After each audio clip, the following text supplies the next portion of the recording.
Thank you very much, Senator Mitchell, for very thorough and very good questions for our appointee that are before us today.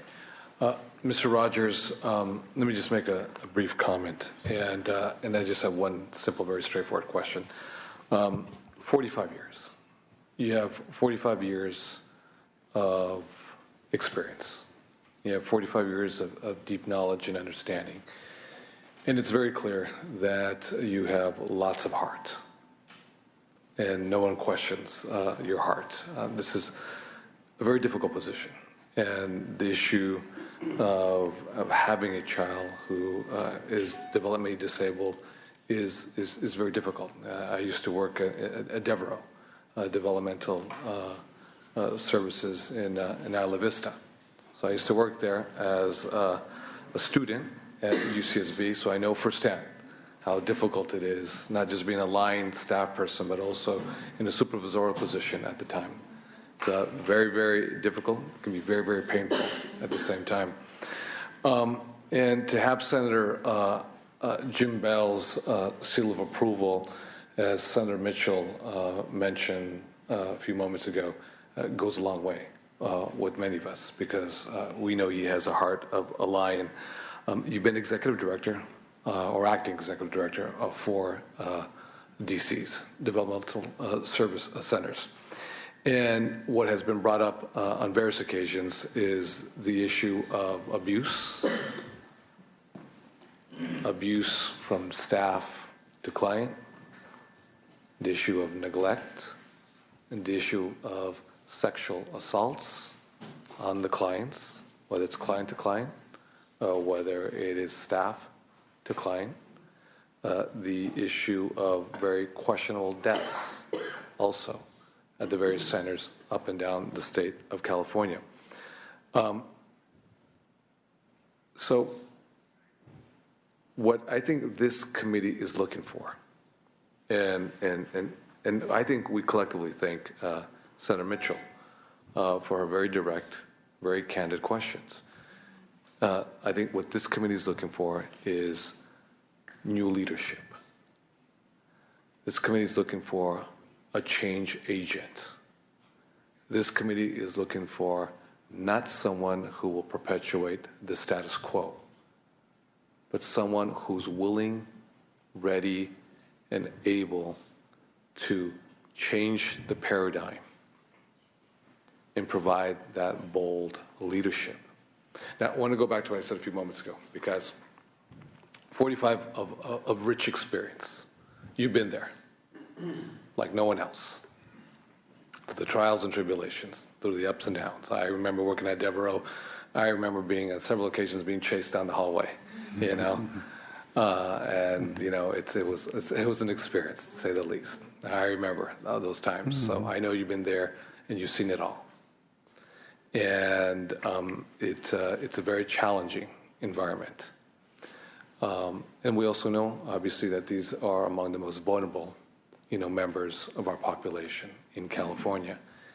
And what this committee is looking for, what this Senate is looking for in a bipartisan fashion, Republicans as well as Democrats together, is someone who's going to provide new leadership and not perpetuate the status quo, someone who's going to be a change agent. You have amazing experience.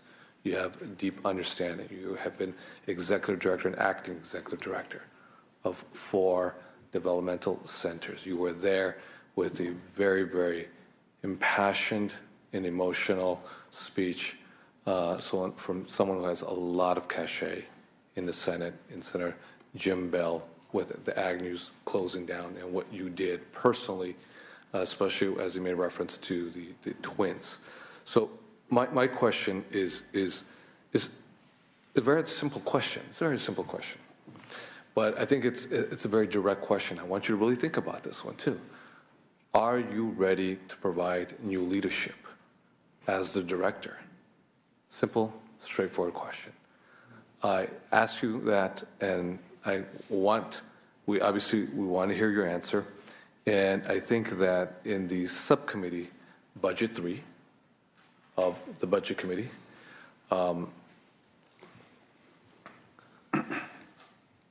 real-time and real talk and not agency bureaucratic speak, hide the ball, give answers that are vague and ambiguous, that we can't figure out what they are.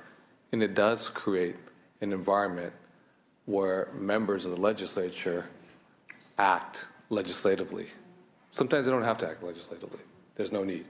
But the conditions have been created as such that they're not getting the answers that they want, that sense of accountability and transparency. And I'm not putting this on you. I just want you to understand that, okay? I understand. But that's when legislators act. When answers are vague, they're ambiguous, there's a hide-the-ball culture, and they don't feel like they're getting direct answers. And it's not real time, and as Ms. Mitchell says, which I appreciate, it's not real talk. It's this bureaucratic speak that we cannot figure out. We have to pull out a dictionary to figure out all the acronyms that everyone's trying to talk about. So the question is are you ready to provide the new leadership that this department sorely needs? The answer is very simple. I wouldn't be sitting here unless I didn't say just yes. I said yes when I was asked to come to serve. And my yes, you just described. My commitment to the people we serve, and with all of the other challenges you have in explaining sometimes difficult things in clear speech, I think you will see in what I say and how we behave. The outcome is yes, that kind of commitment. This is more than, this is not a job. It was never intended to be a job. You already know that. We've talked before. It is just that plain as Senator Bell. I'm here to serve, and that kind of service requires clear speak. And I never underestimate the power of one. And that one is everyone I have some kind of contact with that we serve. I know thousands of people, and I'm blessed because of it, and it only continues to encourage my motivation to serve. And that's why I'm sitting here, Senator. I appreciate the question. I really appreciate the question.